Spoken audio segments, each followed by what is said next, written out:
Hey guys, so I've created this little visual for you all. It is intermittent interval fasting. Basically, nothing has changed. I have always wanted you to implement eating your 5 meals. Some of you can get 6 in. It's probably not going to happen with your caloric balance or your allotment. So most people have to either pick between a morning mini meal or an afternoon mini meal, and or that after dinner mini meal. But regardless, I want you to look at this in a different mindset. As you can see here, I have created this protocol so that you don't eat anything in between your meals. So I'm gonna quick share my screen so that you can see this in a different manner, a little bit bigger for you guys. And so basically here, what I have done here is I'm highlighting. Meal one is typically your breakfast. You want to make sure you eat something off the plan because the plan has the meals with the right amount of protein, carbs, and fat.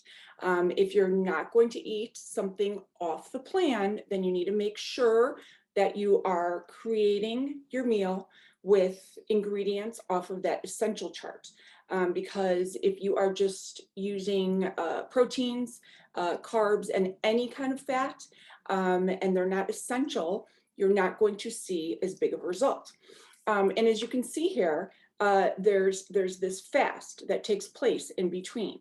The fast does need to be anywhere between 2.5 and 4 hours, depending on your timing. It doesn't have to be consistent every day. So it could be 2.5 one day, it could be 4 another day, but it should definitely be that long of a period. This means no bites, no nibbles. This means that if you're walking past somebody's salad and you see this little nibble of cheese, that you shouldn't pick it up and eat it, because this is going to cause your insulin levels to spike, which is going to offset the metabolism.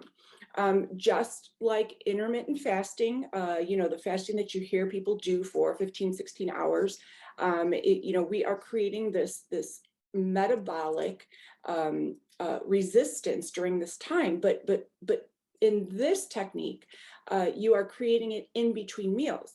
So those of you that are nibbling, those of you that are snacking, even if it is a sip of orange juice or a couple pretzels, you are not allowing your body to create this metabolic breakdown that I want you to create. Okay, and all sorts of different things are happening with your hormones, with your cortisol levels, with all different types of levels in your body. Okay, so now we go into meal two.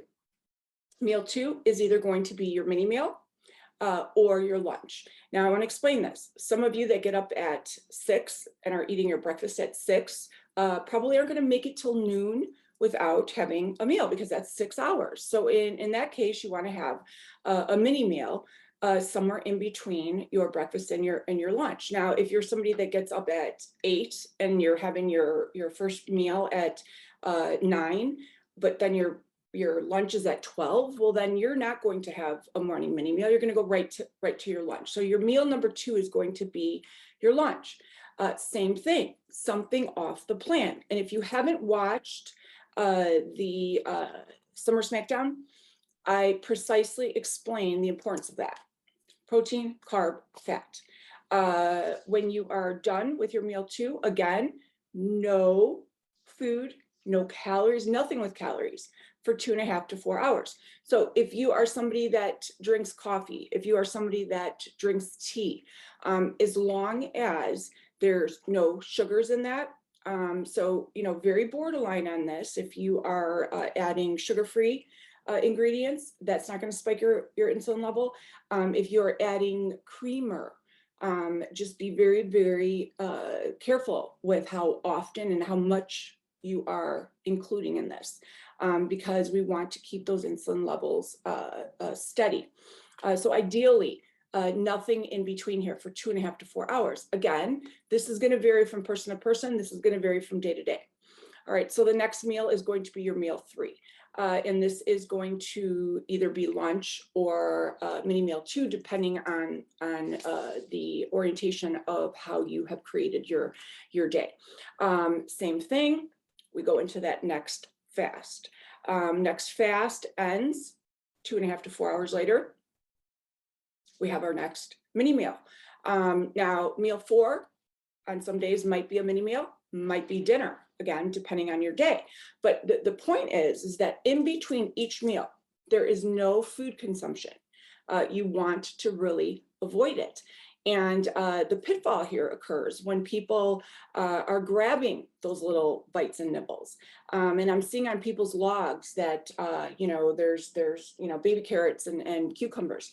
Now, I know that those calories are very minimal, but there's still calories.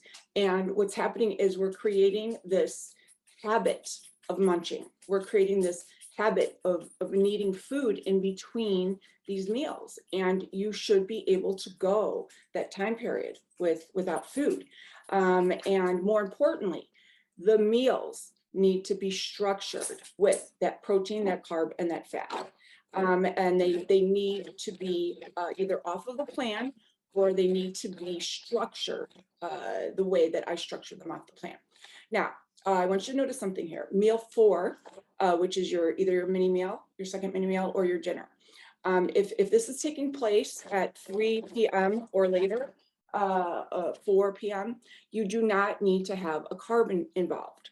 That is completely optional. So if you are having a mini meal, and it is something right off the plan, for example, it's the yogurt with the berries and the rice checks and the nuts, you don't need to put the rice checks on.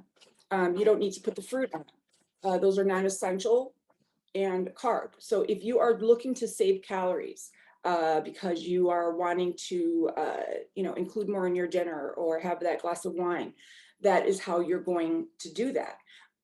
But you are not to omit your carbs from any of the other meals.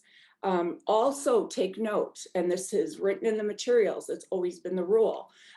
Since I changed to mini meals, which was well over a year ago, all meals are interchangeable. So if you want to eat the oatmeal for dinner and you want to eat the sandwich for breakfast, it doesn't matter, because they're all created equally. So you can flip flop them however you want, okay? Again, now, very important, meal number 4, no food at all until dinner. Now, I'm gonna tell you something here. This meal number 4, the one before dinner, is probably the most important. And yet it is the most that is not used. When I look at people's logs, we are afraid to eat before dinner. But then we go into dinner and we overeat dinner. Biggest downfall, I'm seeing dinner calories that are 50% or more of your daily allotment. And so I know you're hungry going into dinner, but you won't be as hungry if you have that meal before dinner. So if there's any way at all that you can make sure you're getting that meal 4 in, it is a true game changer. And don't minimize it. Don't make it a mini meal. And what I mean by that is don't reduce the portion size. So don't take your cup of yogurt and tablespoon of peanut butter and make it a half a cup of yogurt and a half a tablespoon of peanut butter because you're thinking, well, I'm going to eat dinner soon. And no, because you want to have the full amount. If you do this right, you should have enough calories to fulfill your day. So now you go into your dinner. And here I have this arrow here because depending on if you had the morning mini meal or however you placed your calories or your meals, some of you will have this bedtime snack. And this can be eaten before bed if you have the calories remaining in your day.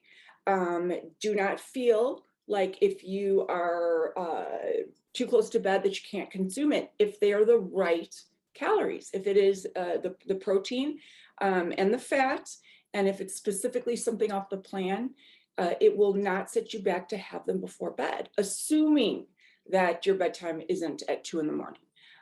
You know, we want to kind of make sure that you are still having an 8-hour gap between that last bedtime meal and your breakfast, 8 to even 12 hours, because then meal number 1 is breaking that fast.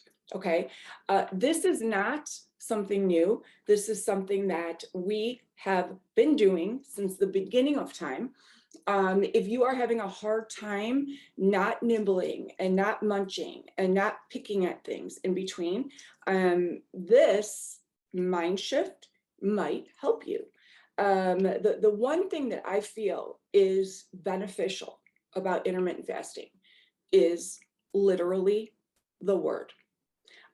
You are on a restriction because you know you are not to eat in between those hours.